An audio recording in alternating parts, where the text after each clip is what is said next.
Olá pessoal, seja bem-vindo a uma videoaula sobre trigonometria. Aula 2, Eratóstenes de Cirene.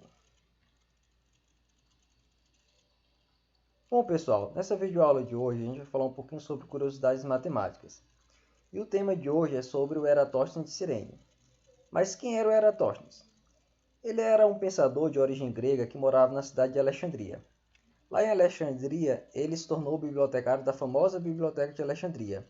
Ele aprofundou seus conhecimentos na área de matemática, mas ele também foi um notável estudioso na área de gramática, geografia e astronomia. Bom, mas que situação fez com que nós, 2000 anos depois, continuamos falando de Eratóstenes? Vou contar uma história para vocês. Lá em Alexandria, ao meio-dia, no solstício de verão, os raios solares produziam sombras em obeliscos e colunas, e não atingiam o fundo de poços profundos. Isso era o que Eratóstenes sabia, porque ele morava em Alexandria. Contudo, certo dia, quando ele estava na biblioteca, ele ouviu o relato de um viajante dizendo que no mesmo dia, ou seja, no solstício de verão, ao meio-dia, na cidade de Siena, isso não acontecia. Ou seja, na cidade de Siena, os raios solares, ao atingirem obeliscos e colunas, eles não produziam sombras, e os raios solares, eles atingiam o fundo de grandes poços. Aí, o que acontece? Alexandria é uma cidade que fica situada ao norte, no Egito, certo? E Siena é uma cidade que está ao sul. Atualmente, a cidade de Siena, na verdade, ela se chama Assuã. Então, o que acontece? Vejamos bem. Nós temos a situação que em um certo país, na mesma hora do dia, no mesmo dia do ano, nós temos em um local onde o Sol está projetando sombras em colunas e outro onde o Sol não projeta colunas. Isso foi assim uma situação muito intrigante para o Eratóstenes, que fez ele pensar hipóteses por que isso acontece, porque aparentemente o que ele percebia é que os raios solares eles vêm e atingem a Terra sendo sempre paralelos uns aos outros, certo? Por exemplo, se você enfiar duas varetas no chão, certo? A inclinação que essas varetas fazem, né, se elas forem perpendiculares, elas vão estar sempre com a mesma inclinação em relação a uma sombra em relação a outra, certo? Porque os raios solares vêm paralelo. Então, o que acontece? Que situação faria com que entre uma cidade haja sombra e outra não haja sombra no mesmo horário do dia? Então, ele começou a se questionar isso. Então, vamos lá. Para resolver esse problema, ele pensou na seguinte hipótese. A única solução possível seria que entre Alexandria e Siena, a superfície do planeta fosse curva. Então, pensando nessa hipótese, né, nós temos aqui a cidade de Alexandria, temos um obelisco, certo? E aqui temos em Siena um poço. Então, se projetarmos os raios solares, que eles vêm paralelamente, vejamos aqui um raio solar e aqui outro raio solar. Esse primeiro raio aqui, ó, que eu estou mostrando, ele atingiria o fundo do poço. Se aqui houvesse uma coluna na cidade de Siena, não haveria sombra, porque o raio solar estaria exatamente no mesmo sentido, certo? Que a coluna. Já na cidade de Alexandria, nós temos aqui um obelisco ou uma coluna, certo? E os raios solares eles produzem uma sombra, que ficaria aqui nessa região. Ou seja, os raios solares, em relação à coluna, eles formam um certo ângulo.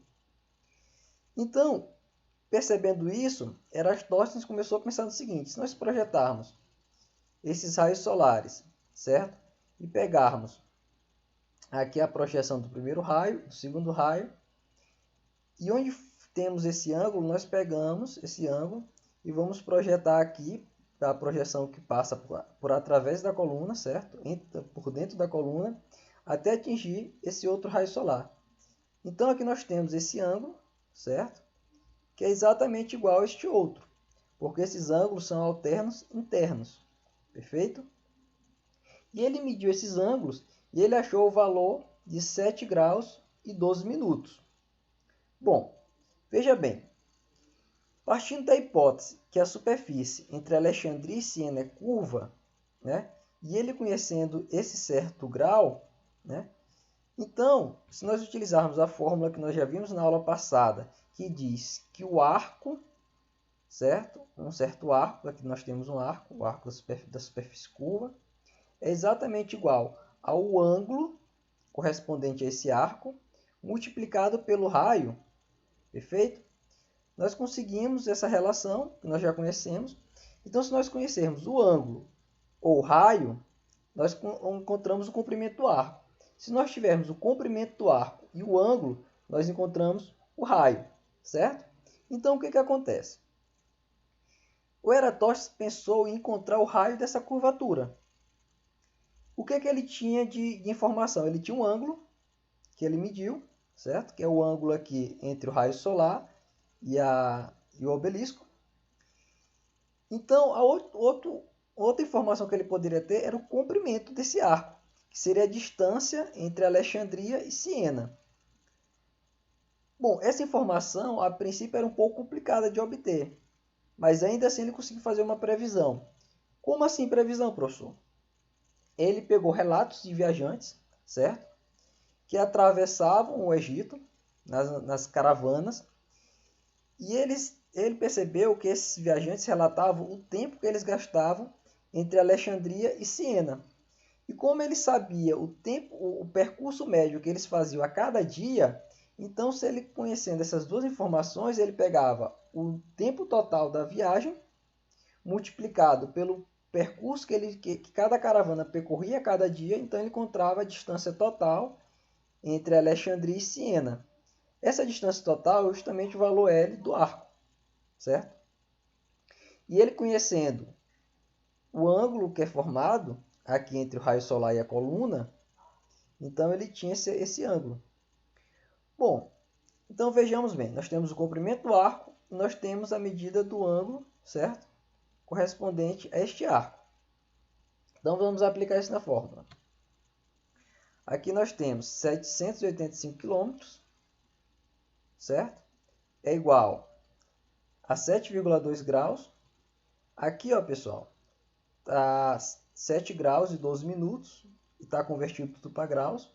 Como 1 grau é correspondente a 60 minutos, então 12 minutos corresponde a 0,2 graus. Como aqui está em graus e na nossa fórmula nós trabalhamos com radiano, nós precisamos multiplicar por π radiano e dividir por 180, certo? E depois multiplicar tudo por R. Coloquei o R como sendo maiúsculo para representar o raio da Terra. Se nós isolarmos esse R, né, e realizarmos as operações básicas, nós perceberemos que o valor encontrado é de 6.250 km. É o valor que Eratóstenes encontrou naquele tempo para a curvatura, né, da superfície do planeta entre Alexandria e Siena. Bom, vamos comparar com os valores que nós conhecemos atualmente. Hoje nós sabemos que o raio da Terra é aproximadamente 6.357 km. O Eratóstenes ele encontrou o raio da Terra como sendo 6.250 km, aproximadamente. Se nós compararmos o valor obtido por Eratóstenes com o valor que nós conhecemos hoje, nós podemos dizer que ele conseguiu determinar o raio da Terra com uma precisão acima de 98% de precisão. Ou seja, quando nós comparamos essa situação, uma problemática, certo? Uma observação que ele fez a partir de um fenômeno físico que gerou um certo questionamento e ele começa a tentar investigar por que esse fenômeno acontece, ele chegou a uma conclusão muito interessante, que seria que a superfície do planeta é curva. E ao longo dessa dedução que ele acabou fazendo, ele chegou à conclusão que o nosso planeta era esférico. Outro detalhe importante, a precisão com que ele obteve esse resultado. Se você pegar esse valor, comparando com os valores de precisão, porque nós temos hoje a nível de engenharia, um erro menor do que 2% é considerado um erro muito, muito pequeno. E se considerarmos que as dificuldades que ele tinha na época de obter o valor exato entre Alexandria e Siena, porque naquele tempo, como ele se baseava em relatos dos viajantes, era complicado você ter uma medida exata dessa distância, porque as caravanas percorriam, né, regiões de deserto, regiões de cidades. Tinha caravanas que paravam em uma cidade para se abastecer, tem outras cidades que eles passavam mais rápido. Então era muito difícil você ter uma medida exata, certo? Dessas distâncias entre as duas cidades. Mas mesmo assim ele conseguiu obter um valor razoável. E a partir desse valor ele conseguiu ter um resultado muito, muito preciso. Se você pegar o valor de Eratóstenes, em vez de utilizar 785 km, você utilizar 799 km, aumentando apenas 14 km nesse valor da distância entre Alexandria e Siena, você vai obter exatamente os 6.350 ou 360 km aproximadamente do raio da Terra, para você perceber quanto é preciso.